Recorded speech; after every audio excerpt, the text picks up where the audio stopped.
Hello everybody, it's me, Kenneth, and I'm joined by the lovely Amanda Roberts again. Thank you very much. My mentor and tutor here at the College of Psychic Studies, where we are on the top floor, this lovely room, the meditation room of the College of Psychic Studies. And today we are going to talk about angels. Yeah. And in our last kind of video with you, Amanda, we talked about guides. Yep. And Mainly. you also teach a lot to do with the angelic realm.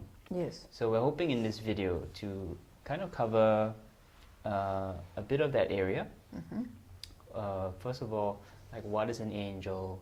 How do we connect to the angelic realm? How do we use it in our lives? And of course, with your personal experience, what has it been like? So maybe let's just start off with what is an angel? And how is it different from a guide? The main... Wait a minute, I'll just have some water. Well, I want to start off with saying it's lovely to be here, and I'm really honoured, Ken, that you've asked me. He's a great student. He's very clear. He's very open. It's fantastic. So thank you very much for having me here. Angels have generally not been human before. So our spirit guides have been human, they've generally been part of our soul group, we've known them in past lives. Whereas the angelic realm are the closest to source, the closest to God.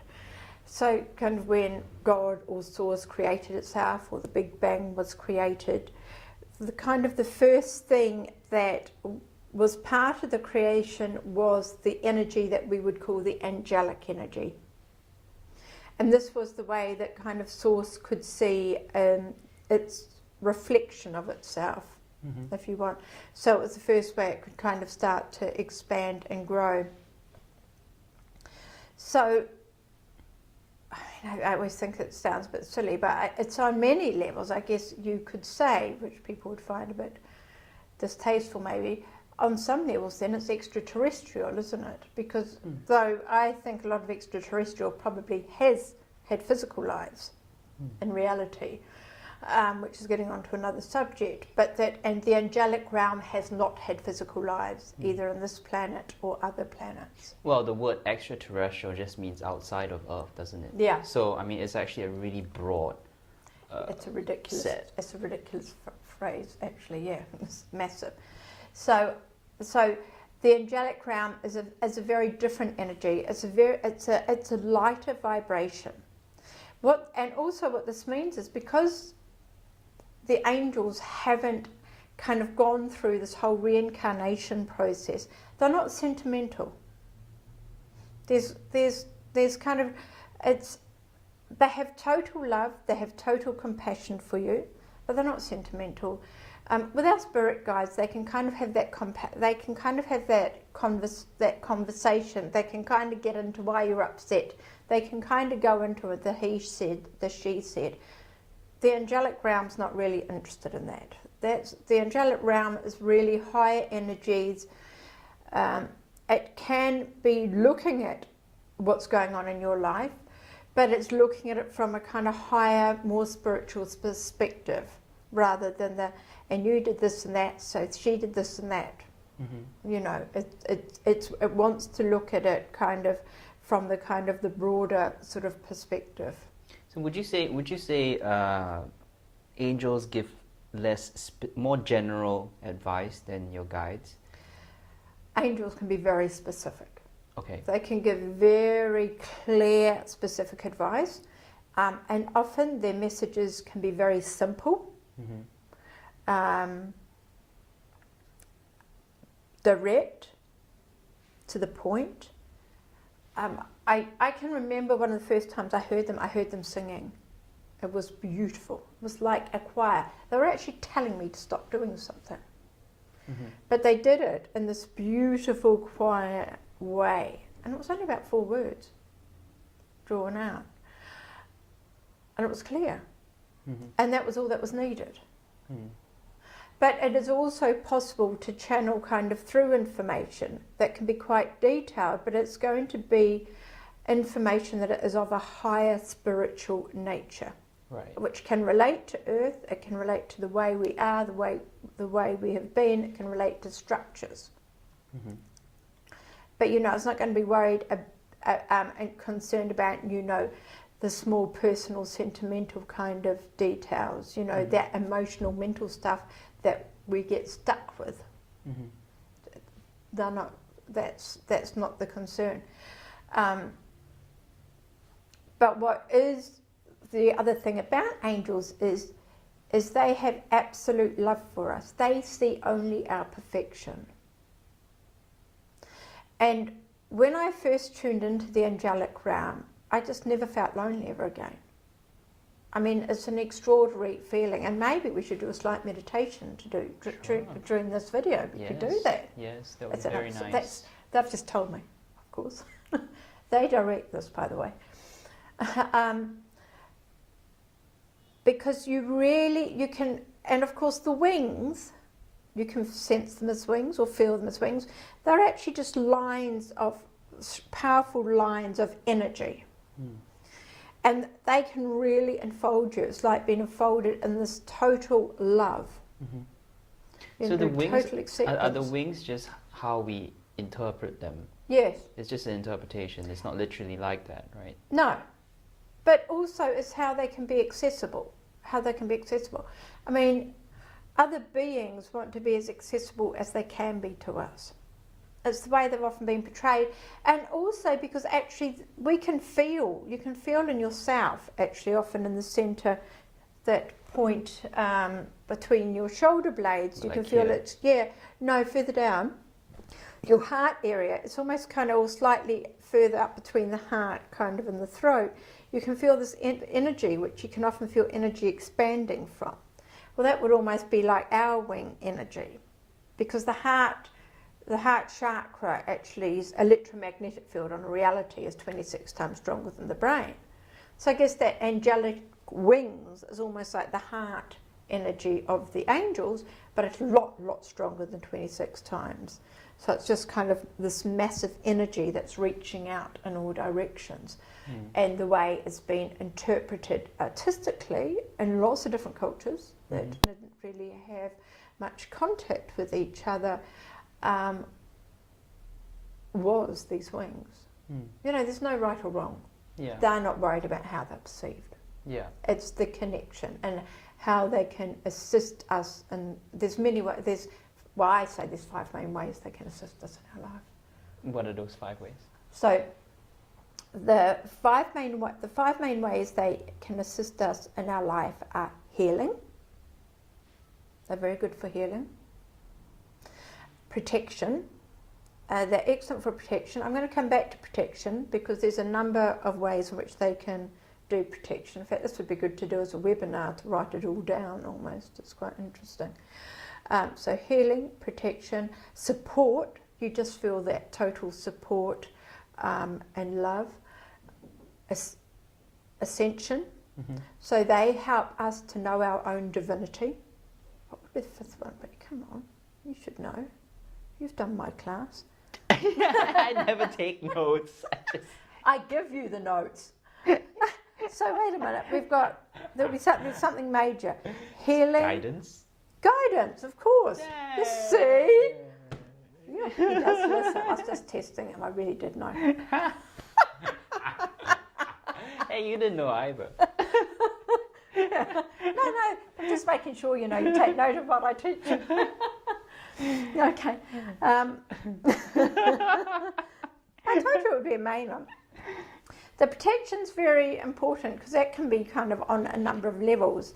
It can be physically, and there's a lot of kind of stories of people kind of maybe being suicidal or something, and having this visitation, and they turn, and that somebody comes and talks to them as a person. So it's like angels have never been people, but they can appear as people. They turn around and the person's gone.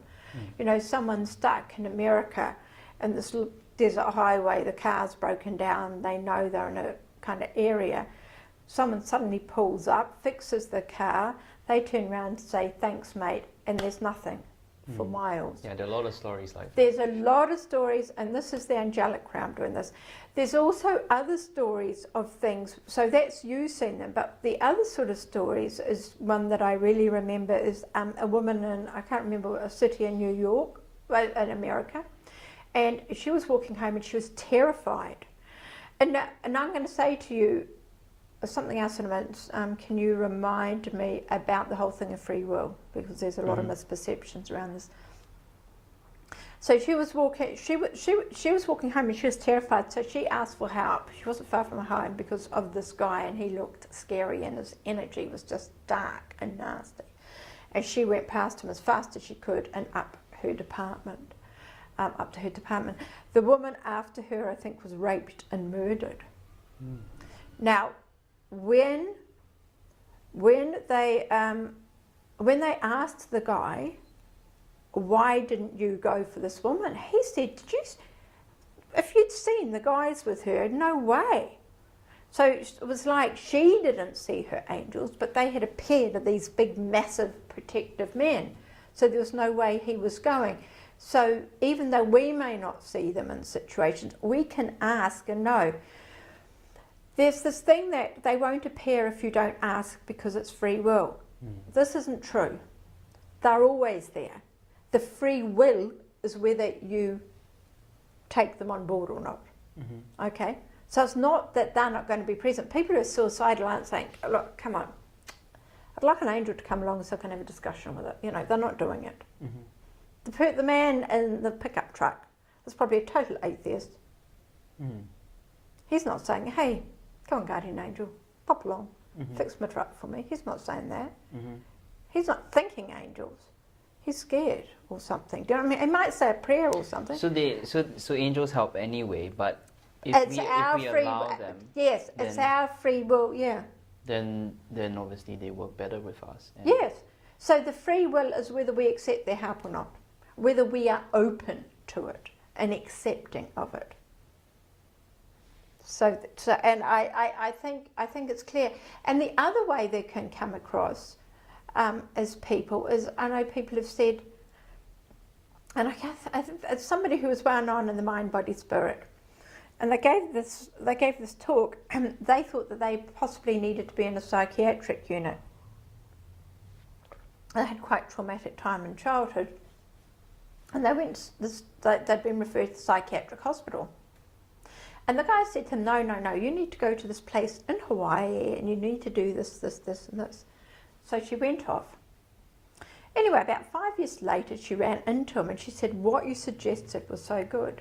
And he said, I would never do that. I would think it's a load of alarming. And basically, the angels had spoken through him. And there's quite a few cases where they can kind of like come through with information and different states. So there's lots of different ways it can work. Do you want to tell us the different angels, the different archangels? First of all, what's the difference between an archangel and an angel? Is there a difference? Because I mean, like in certain teachings, there are many hierarchies, isn't there? There are hierarchies of angels or stratas, but in the West, of course, we're like top up. I think what we have to do is see them as concentric circles that move in and out. They don't go, I'm better than you, I'm the king of the castle. They don't kind of work like that. It's not their style. They're higher than that. Right. My wings are better than bigger than yours. Yeah, you know, that sort of style. I'm closer to God than you. No, they're not into that sort of game. Lucky for us. Sorry, what was the question? I was just hoping that, I mean, we hear about, obviously, arguably one of the most famous angels is... the difference. Archangel Michael. Michael, right. Okay, what's the difference? Okay, angels, what we call angels are our, what I'll term the common garden variety. They're great. They're the ones that are around us all the time. We've got 2 guardian angels each. Just talk to them, be with them, feel them. It's this lovely, light, tingly energy. They have a sense of humour. They may not be sentimental. They tickle you. Mine tickle me anyway. There's a joy with them. You know, there's a real joy, there's bliss, there's happiness. You know, they're just wonderful to connect to. And amongst this is the healing angels, the parking angels. We all know about the parking angels, don't we? Lots of people have used those. There's, you know, there's the angels of joy, the angels to do with children. We've had a whole lot of angels who are helping Gabriel to do with this whole kind of setting up this whole presentation today. Because Gabriel deals with kind of technology, communication. He's communication and creativity rather than technology. Archangel Michael's quite good with technology, actually, interestingly enough. Archangels have specific roles, okay? So they are, in theory, higher in our way of thinking, okay? So the angels are kind of more general, but they come into categories. The archangels have specific roles. So you've got your four main ones, which is Archangel Michael. Archangel Michael is the warrior, or I call him Mr. Motivator. I've got the dream team coming next year. I've got to say it. I do. They've told me it's the dream team. 2013, watch out for them. So we have Archangel Michael, if you've never known him, Mr. Motivator or Arch Motivator, and he really gets you motivated, he gets you determined, he protects you, he helps you with courage, he helps you move forward. Do you know what I mean? He helps you with direction. You know, if you're being put upon, if you're having challenges and difficulties and being picked on, he can really kind of assist you on that level. You know, he's really good, and he's good for kind of psychic attack. He's very good for clearing energy. He's very good for protection. You want him on your side. He's a warrior, and I tell you, he's got very strong, no-nonsense energy. He is an angel of action. He doesn't, you know, no nonsense with him, right? But he's good. You want him on your team. Okay?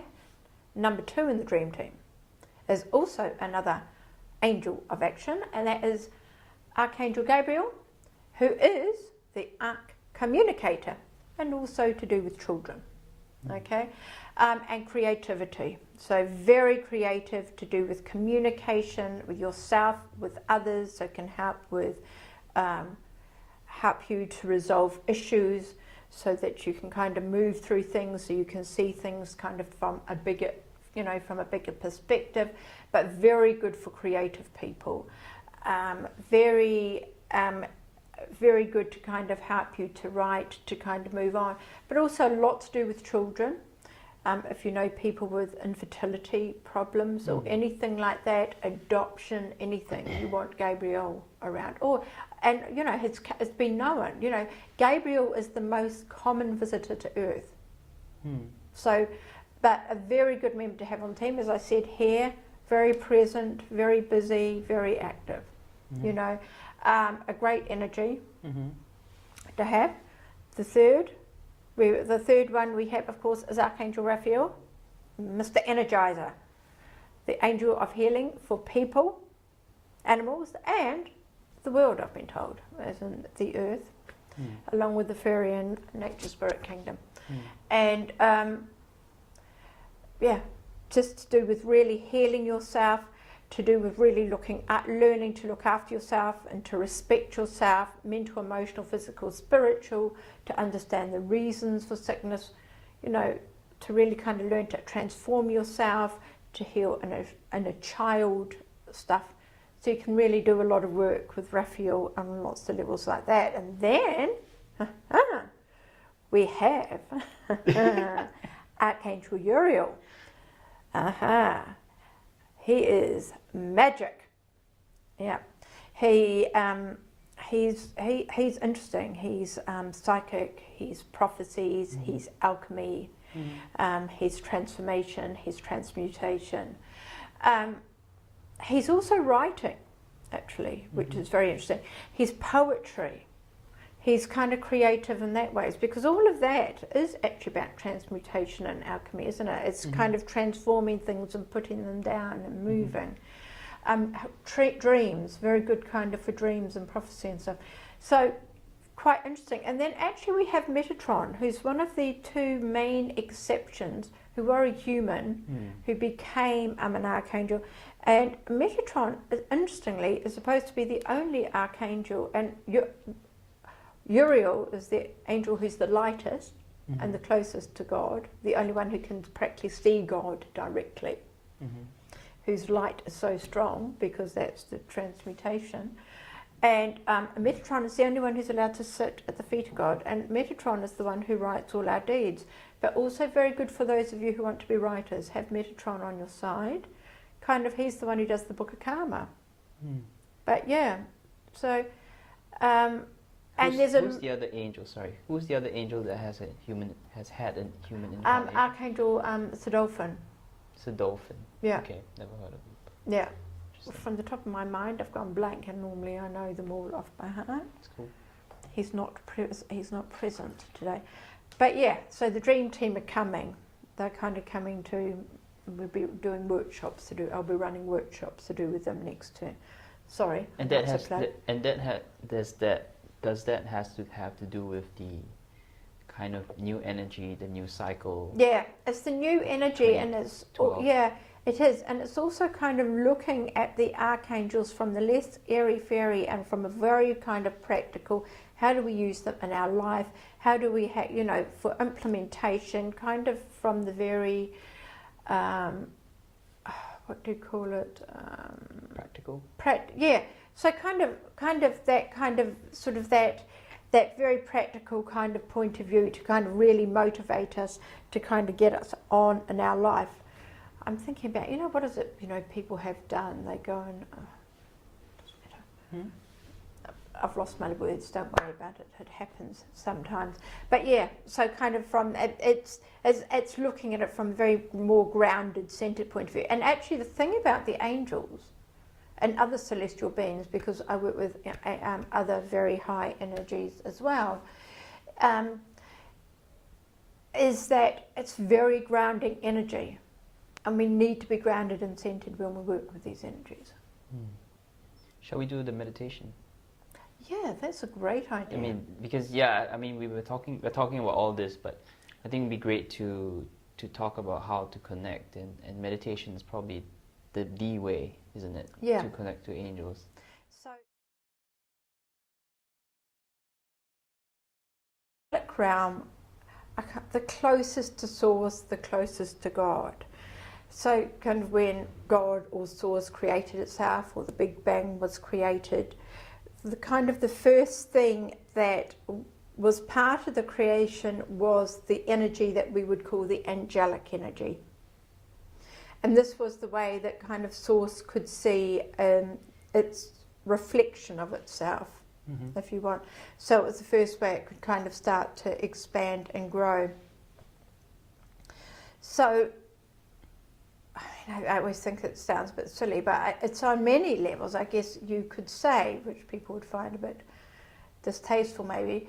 On some levels then it's extraterrestrial, isn't it? Because though I think a lot of extraterrestrial probably has had physical lives in reality, which is getting onto another subject, and the angelic realm has not had physical lives either on this planet or other planets. Well, the word extraterrestrial just means outside of Earth, doesn't it? Yeah. So it's actually a really broad it's a ridiculous set. It's a ridiculous phrase, actually. Yeah, it's massive. So the angelic realm is a very different energy. It's a lighter vibration. What this means is, because the angels haven't kind of gone through this whole reincarnation process, they're not sentimental. There's kind of, they have total love, Hello everybody, it's me, Kenneth, and I'm joined by the lovely Amanda Roberts again. Thank you very much. My mentor and tutor here at the College of Psychic Studies, where we are on the top floor, this lovely room, the meditation room of the College of Psychic Studies. And today we are going to talk about angels. Yeah. And in our last kind of video with you, Amanda, we talked about guides. Yep. And you also teach a lot to do with the angelic realm. Yes. So we're hoping in this video to kind of cover a bit of that area. First of all, like what is an angel? How do we connect to the angelic realm? How do we use it in our lives? And of course, with your personal experience, what has it been like? So maybe let's just start off with what is an angel, and how is it different from a guide? The main, wait a minute, I'll just have some water. Well, I want to start off with saying it's lovely to be here, and I'm really honoured, Ken, that you've asked me. He's a great student. He's very clear. He's very open. It's fantastic. So thank you very much for having me here. Angels have generally not been human before. So our spirit guides have been human. They've generally been part of our soul group. We've known them in past lives. Whereas the angelic total compassion for you, but they're not sentimental. With our spirit guides, they can kind of have that conversation. They can kind of get into why you're upset. They can kind of go into it, the he said, the she said. The angelic realm's not really interested in that. The angelic realm is really higher energies. It can be looking at what's going on in your life, but it's looking at it from a kind of higher, more spiritual perspective, rather than and you did this and that, so she did this and that. It wants to look at it kind of from the kind of the broader sort of perspective. So would you say angels give less